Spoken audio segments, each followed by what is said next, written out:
një porrallë shqiptare në Luksemburg.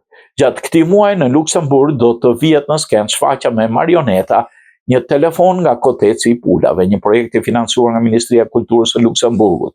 Më shumë se një porrallë për fëmijë, kjo shfaqje trajton një temë aktuale, duke sjellë në vëmendje ndikimin e teknologjisë dhe rrjeteve sociale jo vetëm tek të vegjëlit, por dhe tek të rritur.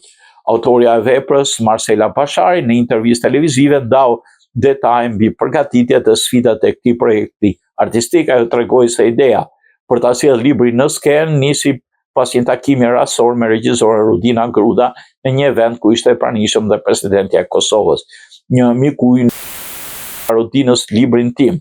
Unë i ndava me të idenë që kisha për përshtatje teatrale dhe ajo realizohej në mënyrë shkëlqyer. Bashari, suksesi i këtij projekti nuk do kufizohet vetëm në Luksemburg, pasi organizatorët kanë një plan për ta sjellë shfaqjen edhe në vende të tjera, pasi arti nuk ka kufi, ndaj duam që kjo shfaqje të prek sa më shumë fëmijë nëpër botë. Është një përgjegjësi e madhe jo vetëm nga ana teknike, por dhe për institucionin që na ka besuar këtë projekt, shtoi autorja. Shfaqja do vihet në skenë në datën 29 mars në orën 11.